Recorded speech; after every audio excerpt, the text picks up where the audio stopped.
What's up, guys? Welcome back to Geometry Boys, and today we will be learning about conditional statements. Now, conditional statements consist of two things: a hypothesis and a conclusion. Now, the hypothesis is usually at the beginning of a statement, and we're going to use P to represent hypothesis, and we're going to use Q to represent conclusion. Now, a regular conditional statement would be, if you study,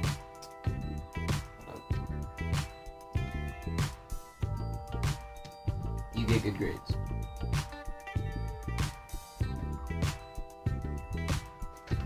Now,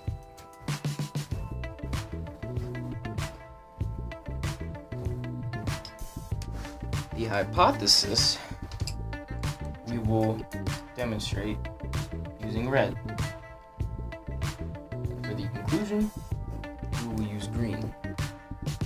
Now, there are different ways to write conditional statements.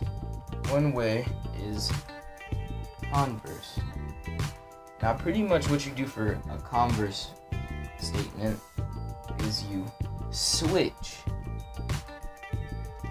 You switch the conclusion and the hypothesis around. So instead of saying, if you study, you will get good grades, you would say, you get good grades. Grades if you study.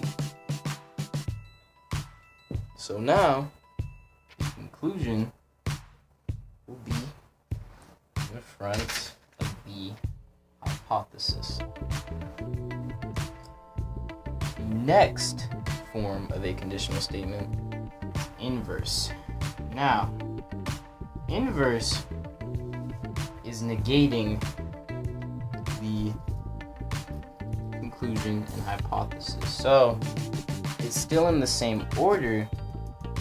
However, you will say the opposite of the original statement. So pretty much it's like making a hypothesis or conclusion negative, if you want to look at it like that.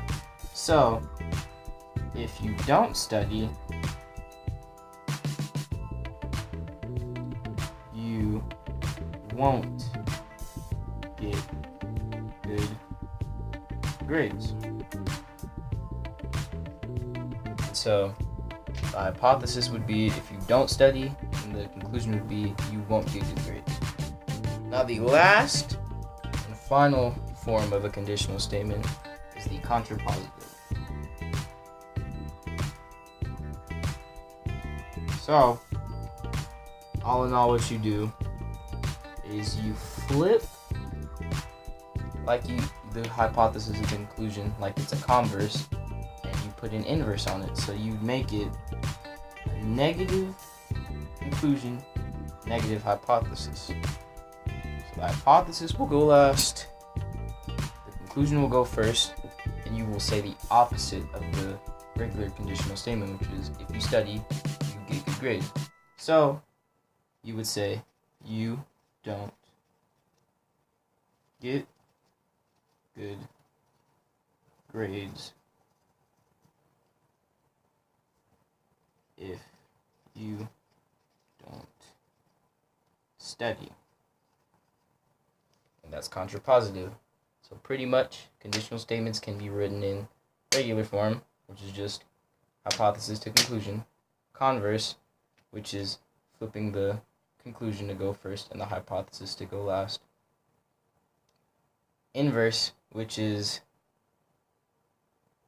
making the conclusion and hypothesis opposite, so just turning do into don't and will into won't. And contrapositive is doing both converse and inverse and putting them into a statement. Be sure to follow my Instagram at Jamel.Dixon if you have any questions, and I'll see you in the next video.